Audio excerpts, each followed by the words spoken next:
Ahojte, moje meno je Zoli a opäť vás vítam na novom videu na YouTube kanáli Nová reč New Speech, respektíve podcaste, keď nás počúvate cez Spotify.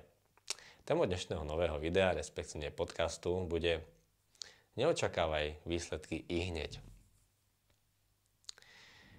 Bol som na polovačke v lese a za mnou boli stromy, také smreky, minulý víkend. No a tak som si uvedomil, že aj tie stromy, keď tí lesníci pred XY rokmi zasadili tú sadeničku a tie semienka, tak oni tiež neočakávali a tiež vedeli, že nevyrastie ten strom za rok ani za dva. Ale jednoducho, že to bude trvať 60 rokov, možno 100 rokov podľa toho, aká je to drevina. No a ľudia, keď sa do niečoho pustia, keď niečo začnú, tak chcú tie výsledky ihneď. Chcú tie výsledky za týždeň, za mesiac, do roka to musí byť. No a keď to nie je, tak sa na to vykašľú, bohužiaľ. Najdôležitejšie a najideálnejšie, keď niečo začínate, nech je to tréning novej reči, nech je to hoci čo iné, tak musí byť dobre pripravená zemina. To znamená, že musíte mať v hlave dobre nastavené tie myšlienky, že kvôli čomu vlastne začínam ja tú zmenu. Prečo som sa sem prihlásil? Čo tým chcem dosiahnuť? Hej? Čiže aj to semienko, aj tá sadenička oveľa lepšie vyrastie v zemine, ktorá je prediskovaná, ktorá je vyoraná a upravená zemina a do tohoto semiačko zasadím a takto semienko alebo sadenička rastie. Ako keby som len nejakú trávu pokosil, pomulčoval a do toho vysadil nejaké sadeničky alebo semienka. A potom tá tráva, keď začína tá vegetácia, hej, tak tá burina, tie korene nedovolia rásť potom tej sadeničke a potom tá sadenička vykape do pol roka, do roka. A tie plány, ktoré sú dlhodobé, s tou drevinkou bohužiaľ nie sú.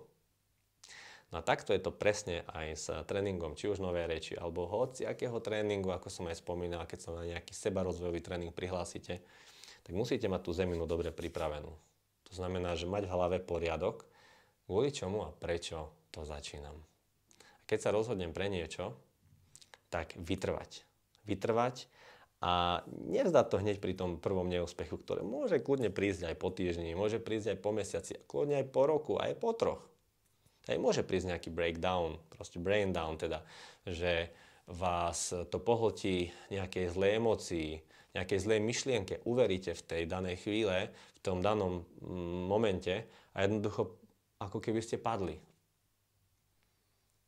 Ale viete veľmi dobre, že celý náš život je jeden dlhodobý maratón. Hej, nie je to jeden šprint, ale taký maratón jednoducho, hej, že idete stále. A jednoducho musíte byť pripravení, keď začínate tú nejakú novú cestu, že jednoducho nejaké také menšie pády môžu prísť. Len keď ten pád príde, tak nemôžete tomu pádu tak uveriť, že sa nikdy nepostavíte a padnete úplne. Pretože to je najhoršie. A ono sa to aj tak hovorí, že silné osobnosti sa nestali silnými osobnosťami tak, že takto rastli hore raketovo, takto išli hore a nikdy nepadli. Nie. Práve, že tie najúspešnejší ľudia, osobnosti sa stali takými osobnosťami tak, že jednoducho rástli, niečo sa stalo, padli, rástli, padli, rástli. A taký jednoducho život. To je tak, ten život úspechu alebo tá krivka toho úspechu nie je takáto, ale je takáto. To ľudia v začiatkoch, keď na nejakom projekte začnú pracovať, tak si myslia, že všetko je začiatok super a už to pôjde len hore. No nie, to tak nie je. Treba nájsť ten mäkký stred, ten dobrý stred a jednoducho, keď aj nejaký úspech príde, tak nepototo sa z toho, hej, ale byť stále nohami na zemi, byť vďačný, ako som to aj veľakrát povedal, cítiť tú vďačnosť a byť vďačný za to, že sa mi niečo takéto dostalo do môjho vedomia, že som nejakú takúto cestu mohol začať. No a jednoducho potom ísť, stále na sebe pracovať a byť vďačný. Pretože aj v mojom živote som videl veľmi veľa ľudí, ktorí prišli, vystrelili, padli. No ale to je normálny jav. Len je dôležité potom sa z tej chyby, kvôli čomu sa to stalo, poučiť sa z toho, prečo sa to stalo, no a skúšať a ísť ďalej.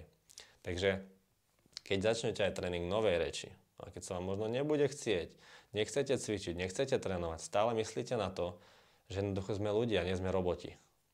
A každý má právo sa mýliť, každý má právo spraviť nejakú chybu, každý má právo na oddych, každý má právo na to, že sa mu v danú chvíľu nechce, ale treba myslieť na to, čo tým, čo začíname, chceme dosiahnuť. Kým chceme byť, kým sa chceme stať, ako to bolo aj v pyramíde Dillsa. A jednoducho vytrvať, pretože úspech príde len tak, keď človek vytrvá. Ďakujem vám veľmi pekne, že ste tu boli a budem sa na vás tešiť na najbližšom videu, respektíve podcaste. A prosím vás, skúste, keď chcete, aby sme aj naďalej stále, aby som robil aj tieto podcasty, robil tieto videá, tak do komentáru mi napíšte nejaké témy, keďže mám nejaké témy ešte pripravené, ale samozrejme bol by som radšej, keby urobíme takú spoluprácu, ako som to aj hovoril, a aby ste mi nejaké témy do toho komentáru, do tých komentárov napísali a odtiaľ by sme sa opäť vedeli nejakým spôsobom odraziť. Takže vidíme sa pri najbližšom videu. Ahojte.